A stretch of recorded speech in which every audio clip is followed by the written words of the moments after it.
பத்திரிகை ஊடக நண்பர்களுக்கு வணக்கம். ரொம்ப அழகாக பேசுகிறாங்க என்னுடைய பாப்பா, பார்த்துருப்பீங்க. சொன்ன உடனே அவர் கைதிட்டாங்க, நீ கைதிட்டுவீங்கன்னு நினச்சேன். அவங்க சொன்ன மாதிரி ஆஃப்டர் மேரேஜுக்கு அப்புறம் ஒரு அழகான ப்ரெஸ் மீட்டில் அழகான படத்தோட திரும்ப அவங்க லான்ச் பண்ணுறாங்க. எப்படி விஜய் சாருடைய படம் மிகப்பெரிய பேர் கொடுத்துச்சு, அது மாதிரி இந்த திரைப்படத்துலேயும் செல்லமாக அவர் அந்த குண்டம்மான் அப்படின்னு சொல்லி தான் கூப்பிடுவேன்னு சொல்லி அந்த படத்தில் திரும்பவும் அதை முத்தாய்ப்பாக அந்த பேரை வச்சுருக்காங்க. ஸோ இந்த படம் மிகப்பெரிய வெற்றி படமாக இருக்கணும். நான் செட்டுக்கெல்லாம் போயிருக்கேன். அதுக்கு முன்னாடி நம்மளுடைய இயக்குனர் மரியாதைக்குரிய எஸ்சிசி சார் அவருடைய படமும் நான் நடிச்சிருக்கேன். மானாவாரியாக திட்டும் வாங்கியிருக்கேன், அதை நான் சொல்லலை. ஆனால் எவ்வளோ எனர்ஜெட்டிக்னு இவங்கெல்லாம் பார்த்தாங்க இல்லையா, அதே மாதிரி நான் அந்த படத்தில் பார்த்தா க்ரெயின் ஷாட்டு, ஜேசிபியிலேருந்து கீழே குதிக்கணும், கீழே ஃபுல்லாக மணல், நல்ல மொட்டை வெயில், அவர் வாட்டு உருன்னு ஏறி போகிறாருங்க. ஜேசிபியிலேருந்து எப்போ குதிக்கணும்னு சொல்லுங்கள், குதிச்சுடுறேன், ரெடியாக இருக்கேன் அப்படின்னு.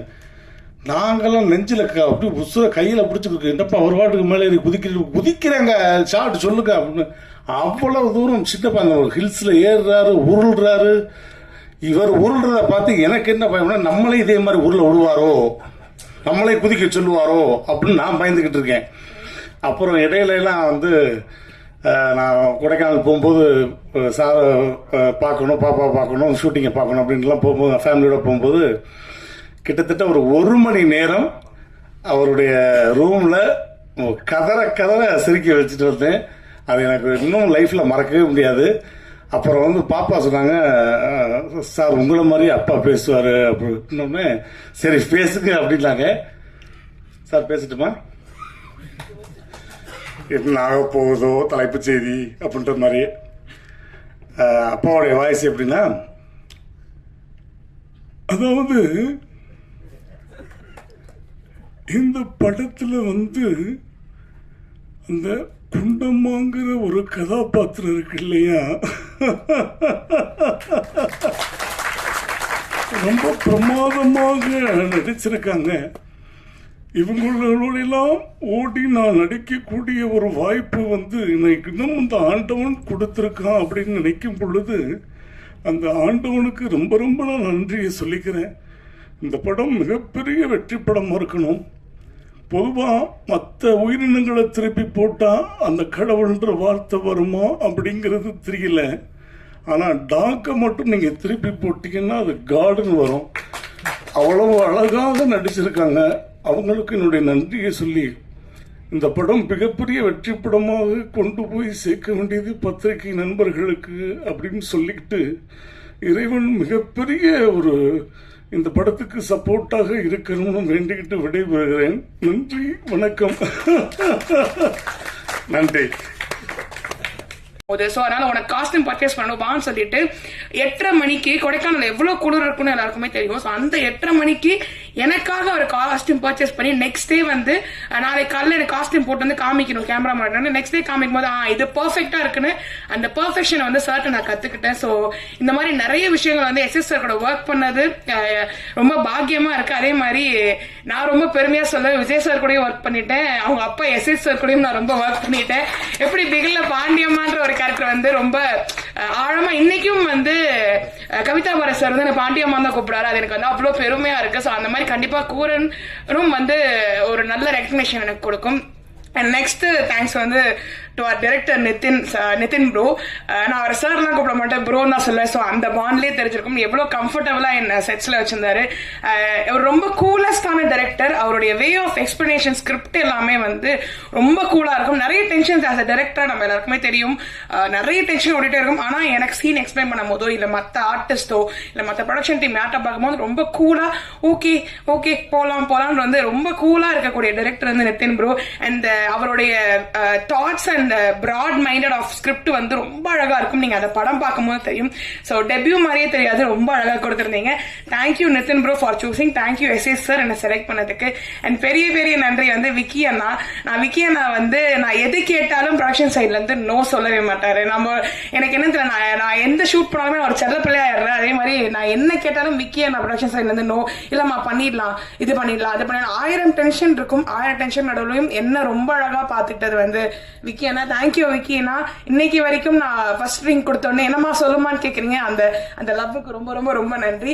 அண்ட் டிஓபி அண்ணா மார்டின் அண்ணாவோட ஒர்க் வந்து நீங்க வந்து ஸ்கிரீன்ல பார்க்கும்போது தெரியும், அவ்வளோ அழகா இருந்துச்சு. ஒவ்வொரு சீனையும் ரசிச்சு ரசிச்சு ரசிச்சு எடுத்திருந்தாரு. அண்ட் அதுக்கு ஆட் ஆன் பிளஸ்ஸா வந்து எடிட்டிங்கும் அண்ட் மியூசிக் வந்து ரொம்ப அழகா இருந்துச்சு சார். நான் வந்து சாரோட படம் பார்த்துருந்தேன், நான் அப்ப சொன்ன ரொம்ப அழகா இருந்துச்சு, ரொம்ப பிளெண்டடா இருந்துச்சு. ஸோ எங்க எல்லாருமே சப்போர்ட் பண்ணுங்க. அதை தாண்டி வந்து பெரிய பெரிய தேங்க்ஸ் வந்து டெக்னீஷியன்ஸ் அண்ட் அசிஸ்டன்ட் டைரக்டர்ஸ் அண்ணா. நான் வந்து அப்பார்ட் ஃப்ரம் ஆர்டிஸ்ட் கூட இருந்தது அதிகமா வந்து ஏடி அண்ணா கூட தான் நான் இருந்திருக்கேன். ஏன்னா என்ன ரொம்ப அதிகமா பாசமா பார்த்துட்டு அங்க ஒரு 5-6 பேர் அப்படியே எல்லாமே ஸ்கேட்டர்ட் ஆகி உட்காந்துருக்காங்க, அவங்க தான். ஸோ பெரிய பெரிய நன்றி வந்து அசிஸ்டன்ட் டைரக்டர்ஸ் அண்ணா, கோ டைரக்டர் அண்ணா, டெக்னீஷியன் அண்ணா, சந்து அண்ணா, எல்லாருக்குமே ரொம்ப ரொம்ப நன்றி. அண்ட் ஒரு பெரிய crew, YG Mahendran sir, Kavitha Bharathi sir, Balasakthivel sir, and வந்து ஜார்ஜ் சார், எல்லாரோடையும் சேர்ந்து இந்த படத்துல நான் நடிச்சதுக்கு ரொம்ப ரொம்ப ரொம்ப பெருமையா இருக்கு, ரொம்ப எனக்கு சந்தோஷமா இருக்கு. கண்டிப்பா பத்திரிகை நண்பர்கள் நீங்க தான் வந்து இந்த படத்தை வந்து இன்னும் அழகா கொண்டு போய் சேர்க்கணும். ஏன்னா எவ்வளவு படம் எடுத்தாலும் அது உங்க கையில மட்டும்தான் எப்படி போய் சேருதுன்ற விஷயம் இருக்கு. ஸோ நீங்க வந்து கண்டிப்பா நல்லபடியா கொண்டு போய் சேர்ப்பீங்கன்ற நம்பிக்கை இருக்கு. பிழைகள் இருந்தாலும் சொன்னீங்கன்னா நாங்க வந்து கரெக்ட் பண்ணிப்போம். So thank you so much. கடைசியில் பேசுறது எல்லாரும் பேசி முடிச்ச உடனே பத்திரிகை, தொலைக்காட்சி, ஊடக தோழர்களே, மேடையில் இருக்கின்ற நண்பர்களே, என் பிள்ளைகளே, எல்லாருக்கும் ஜென்ரலாகவே நம்ம வந்து ஒவ்வொரு உங்களுக்கு கேட்டு கேட்டு பிடிச்சி போயிருக்கும் ஒரு டயலாக். சினிமா விழாக்களில் பொண்ணு வித்தியாசமான படம், இதுவரைக்கும் நீங்க பார்க்காத படம், இந்த வார்த்தையை எல்லாருமே சொல்லி நீங்க கேள்விப்பட்டிருப்பீங்க. ஆனால் என்னுடைய சினிமா வாழ்க்கையில் 45 வருஷத்துக்கு மேல ஆயிடுச்சுன்னு நினைக்கிறேன். 80ல், ஆமா கரெக்டா 45 வருஷம். நான் முதலாக வித்தியாசம் என்பதை உண்மையிலேயே சத்தியமா சொல்லக்கூடிய ஒரு கதை இந்த வித்தியாசமான கதை. இதை வந்து நீங்க இன்னும் அடுத்த வாரம் படம் பார்க்க போறீங்க, அப்ப நீங்களே சொல்லுவீங்க. பல விதத்துல இது வித்தியாசம். ஏன்னா இந்த படத்துல நாய் தான் ஹீரோ.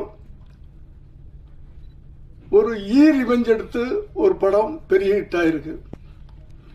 ஒரு யானை ரிவெஞ்ச் எடுத்து ஒரு படம் பெரிய ஹிட் ஆயிருக்கு. ஒரு பாம்பு ரிவெஞ்ச் எடுத்து, நாகின்னா தமிழ் என்ன, நீயா, பெரிய ஹிட் ஆயிருக்கு. இதுல ஒரு நாய் ரிவெஞ்ச் எடுக்குது மனுஷன் மேல. தன்னுடைய போராட்டத்துக்கு கோர்ட்டு படி வரைக்கும் ஏறுது. இதுதான், இது ஒரு வித்தியாசம். ரெண்டாவது, இந்த படத்துல ஹீரோ கிடையாது, ஹீரோயின் கிடையாது, டுயட் கிடையாது, டான்ஸ் கிடையாது. இது ஒரு வித்தியாசம், உண்மையிலேயே வித்தியாசமான படம். அதுக்காக சொல்றேன். சும்மா நாங்க வித்தியாசமான படம் அப்படின்னு சொல்லலை. ஒரு ஹீரோ கிடையாது, ஹீரோயின் கிடையாது, ஒரு டுயட் கிடையாது, ஒரு டான்ஸ் கிடையாது. அடுத்ததுல நடிச்சவங்க பூரா பாத்தீங்கன்னா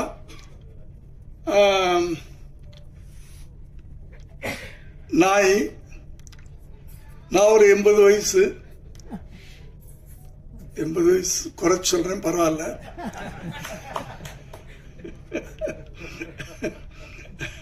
எண்பத்தஞ்சுன்னு சொல்லிக்கலாம், எப்படின்னாலும் சொல்லலாம். கடவுள் இன்னும் என்னை கொண்டாந்து இங்க நிறுத்தி வச்சிருக்கிறாரு, அவருக்கு நன்றி. வைஜி மகேந்திரன் என் வயசு தான். இப்படி இதில் நடிச்சவங்க பூரா ஓல்டு பீப்புள். அது ஒரு வித்தியாசம். அதனால வித்தியாசங்கள் நிறைய இருக்குது. அதனாலதான் உண்மையிலேயே வித்தியாசம் சொல்றேன். அடுத்து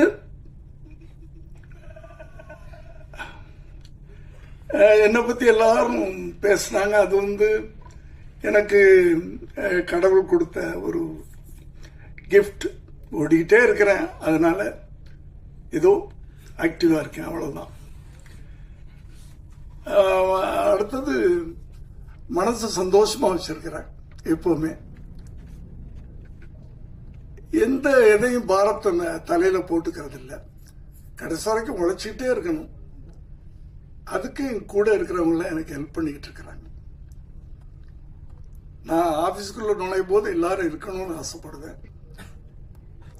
ஒண்ணுமே வேலை இல்லைனாலும் அவங்களோட பேசிட்டு இருப்பேன், ஏதோ ஒண்ணு பண்ணிக்கிட்டு இருப்பேன்.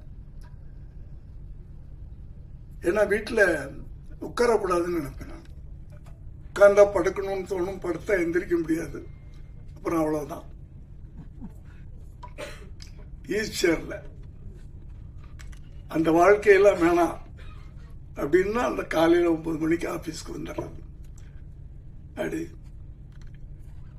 அடுத்து ஒரு பெரிய வித்தியாசம் இன்னைக்கு ஃபங்க்ஷன்ல, எங்களுடைய படத்தில் சம்பந்தப்பட்டவங்க மட்டும்தான் மேடையில் இருக்கிறோம்.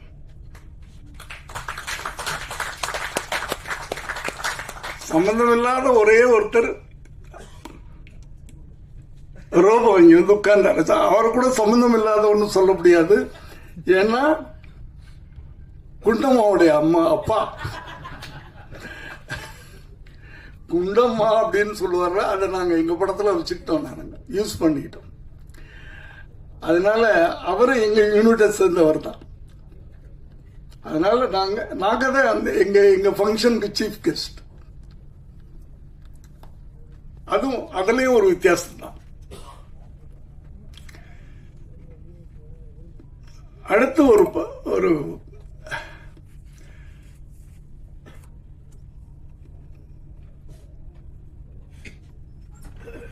ஒரு என்ன சொல்றதுன்னு எனக்கு என்ன எல்லாரும் எல்லாம் பேசிட்டான்னு எனக்கு என்ன பேசுறதுன்னு தெரியல.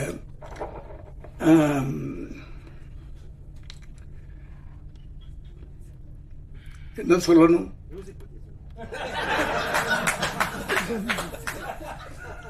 அதாவது ஜனவரி மாசம் குளிர்ல நாங்க போனோம்.